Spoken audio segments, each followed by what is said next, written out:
Hey everyone, welcome back. This week we are going to start our riding journey.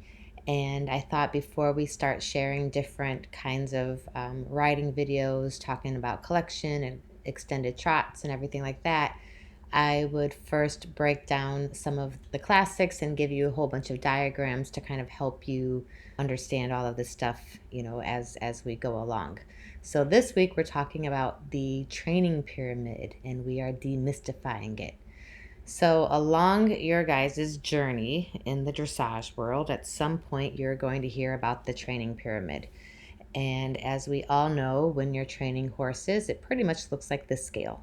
We have a plan that is going to go nice and easy down to the finish line. And then in reality, it's a lot of bumps and bruises and tears and everything else along the way. So, what trainers and advanced riders do is they call upon the training pyramid to kind of help them negotiate problems and figure out, how to work horses through certain challenges like extended trots or flying lead changes, bend, whatever.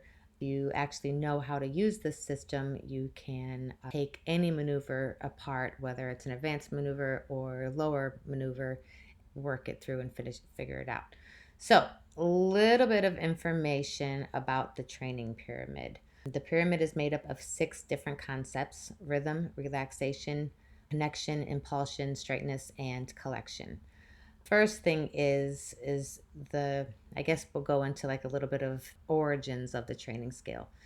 So it was developed by the German military to help ensure classical principles and traditions were honored through like the different generations of riders. So they wanted to make sure that the tradition didn't die throughout time, and they wanted to make sure that horses were trained with a solid foundation.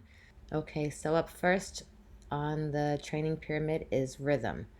Rhythm is when the horse moves freely forward in a clear and steady rhythm. Rhythm and tempo is not the same thing, and a lot of people think it is. Rhythm is a term that is used in the characteristic of a sequence of footfalls and timing of a pure walk, pure trot, pure canter. Rhythm should be expressed with energy in a suitable, consistent tempo, with the horse remaining balanced and having self carriage appropriate to the level of training. The best method of maintaining and improving the basic rhythm is to ride the horse with enough energy that he develops his muscles but doesn't go so quickly that he tightens his back. The rider can recognize that the horse is appropriate with the tempo when neither is sluggish or the other is too fast. When the horse is sluggish, he will not bend his joints and he will often drag his feet. When he's too fast, the level of balance will be off. He will end up pulling more with his front legs and tightening his back. Okay, so up next, the second phase on our training pyramid is relaxation with elastic and suppleness. So, with that, relaxation refers to horses' mental state, calmness without anxiety or nerves, as well as physical state, which is absence of negative muscular tension, which is usually mental and physical states go hand in hand. The horse learns to accept the influence of the rider without becoming tense. He acquires positive muscle tone so that he moves with an elastic and supple swinging back, allowing the rider to bend him laterally as well as lengthen and shorten the frame. When a horse's mind is defensive, it is not receptive to learn new things. His body's going to be tight and he will not be able to take on increased demands. The horse may usually become unusually resistant and disobedient when it's asked to perform exercises and movements because he's not prepared to do them, mentally or physically. Schooling exercises that help a horse be calm and supple and relaxed are things such as like rising trot on large circles, serpentines, shallow loops, figure eights, leg yields, simple transitions such as like trot to canter, canter to trot, trot to walk, walk to trot. Cavaletti work helps a lot as well. Basically, the big main thing that you're trying to do when it's in the relaxation form is you want the horse to become supple and relaxed so that his back is swinging and it allows the rider to sit deeply you also want to make sure that in order for him to be able to bend and be on curved lines, maintain rhythm, tempo, he has to be quiet in the mind. Up next, we have connection. Connection is accepting the contact with the bit. It refers to connection in the pyramid defined as acceptance of the bit through the acceptance of aids, explaining that the energy is generated from the hindquarters by driving aids and must flow through the whole horse and received in the rider's hands. The contact of the bit must be elastic and adjustable, creating a fluid interaction between horse and rider with the appropriate changes in the outline.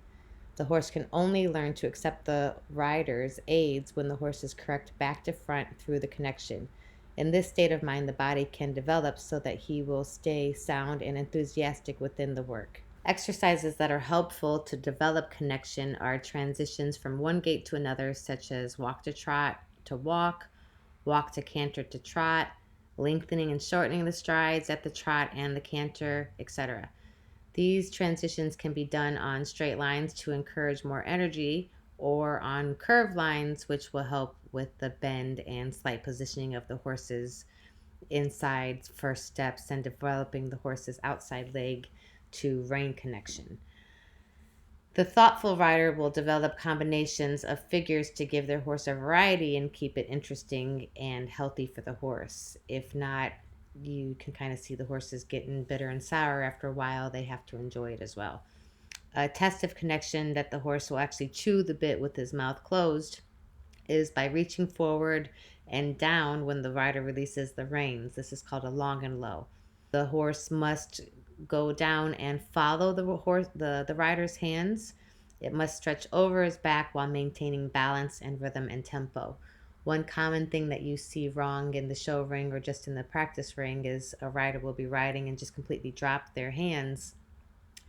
The horse loses connection with the reins and his head will drop down a little bit, but the whole point is that the judge, the trainer, everyone wants to see that the horse is actually going to reach down into the connection and follow your hands down and stretch down into it, not just the rider drop their hands and the reins get floppy. You're doing it correctly when the reins are not necessarily floppy, but the horse's nose is almost dragging on the ground and their back is round and they're using their hind end properly. Okay, so up next we have impulsion and building your pyramid upward at the first level. When your horse shows the above basics of rhythm, relaxation, and connection, you will now be able to perform a correct training level test in the dressage, and you're ready to embark on your first level test. The purpose is to confirm that your horse, in addition to the requirements of training level, has developed thrust, which is pushing power, and achieved a degree of balance and throughness. Throughness is actually stepping underneath themselves, using their back the correct way, pushing from the hind end forward. Thrust refers to as like impulsion. The fourth quality of the pyramid is impulsion, and it's described suspension that he will carry himself forward and be elastic, supple, and engaged from the hind end. The first level test required that the horse have the ability to lengthen his strides in the trot and the canter, and these foundation exercises working towards the medium and later in training additional collection and extended variations of different gaits. When schooling the lengthenings of the trot and the canter, it's always a good idea that you use as many strides as your horse can stay balanced. Some horses can only stay balanced for 5 to 8 strides right away, and then you have to bring them back. But if you want to have them keep the power and the thrust from behind, it's really important to make sure that you don't push them longer than they can carry, because then they're going to end up getting stretched out long instead of staying from pushing from behind. The first level is also known as pushing power. With an addition to impulsion and straightness, carrying power develops. The joints in the horse's hindquarters become more flexible, and as the horses gain more muscle and mass in their hind end from doing all of these maneuvers. When your horse can change his stride through each gait smoothly with power from the hind end and improving his impulsion, impulsion develops correctly from the horses riding less and less from the reins and balancing more and more from the hind end. It's called self-carriage. So self-carriage is when they can actually carry themselves and they don't need the riders holding them and hanging on them to help get them through. When the horse does demonstrate self-carriage and have more active hindquarters, which will then enable the rider to sit with a deep, deep, strong seat. Okay, so up next we have straightness. So straightness starts to be really, really important after second level and above. The second level test requires a greater degree of straightness, bending, suppleness, throughness, balance, and self-carriage. Straightness is improved alignment and balance. A horse is said to be straight when the footfalls of the forehand and the hindquarters are appropriately aligned on a straight and curved lines. By nature, every horse is crooked, hollow on one side and stiff on the other side. They therefore use somewhat of their body differently than the other. It's only really possible to correctly collect a horse that is straight when their pushing capabilities have grown and they're carrying themselves on the hind end and thrusting evenly underneath themselves and not carrying themselves on the front forehand. That gets really demanding, and the judges get really strict about this when it comes from second level to the Grand Prix, because all of those levels require your horses to have the ability to increase collection and to lighten off of the forehand. Exercises that will help bend, which will then help straighten your horse out, are certain things like serpentines and so forth. A crooked horse is not even and will not supple from the left to the right. So, riding him on circles, serpentines, corners, and changes through the circle, such as figure eights or loops, will help out work out the stiffness. Take care that when you're doing these exercises that you're riding precise lines. If not, your horse will continue to be crooked because he will take the track that is easiest for him. So you see a lot of horses traveling around with their shoulders on the wall and their haunches off the wall because that's easier for them. So you really need to make sure that you're making them travel straight on a straight line. Otherwise, he'll just continue to be crooked, and he will track the way that that he'll fake it basically. As he advances through the training, leg yields and shoulder ins will be really helpful exercises to help straighten them out in the process as well. So the last step on the training pyramid is the top, which is collection, the pinnacle. So the quality of collection is first addressed in the second level test when they told you that it shows that the horse should be through the aids and accepting more weight on the hindquarters, which is collection, showing tendencies to travel uphill, and that's really required anytime it gets to any of the medium gaits, which basically they just have to have self-carriage, which we talked about earlier in the video. Shows that the horse's collection and he lowers his hind end, engages the hindquarters, shortening and narrowing the base and support, resulting in lightness and mobility on the forehand. Because of the center mass is shifted backwards, the horse will lighten the front hand and he will become more uphill. He should stretch his neck and show shorter yet more powerful cadence steps and strides. Exercises that improve the collection, if done while keeping the purity of rhythm, suppleness through their back, and impulsion, are trot, halt, trot transitions, canter, walk, canter transitions, shoulder in, travers, renvers, and the half pass. Turn on the haunches and pirouettes at the walk also really help. Indications that the collection progress is going the right way and everything's working out is that your horse can be ridden more with your seat, less with your hands. The shoulders of your horse will be more mobile. They will lift higher from the shoulders and not drag their haunches and have a stride that's more forward down towards the ground.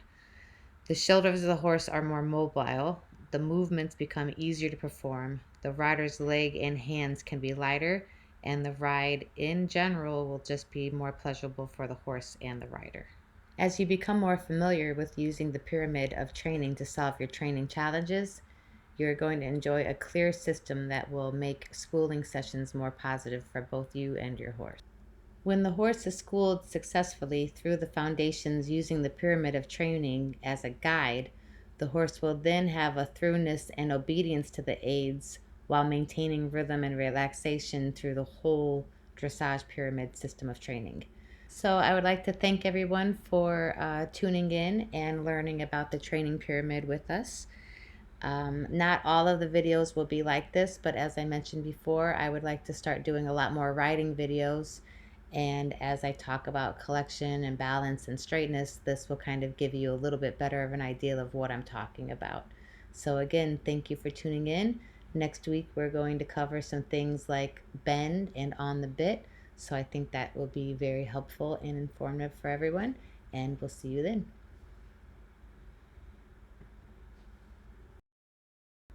I just wanted to add one quick note. My sources of reference for the information on the training pyramid was found from the USDF training manual and Dressage Today. I also Google image searched all of the pictures and images that I showed in this video.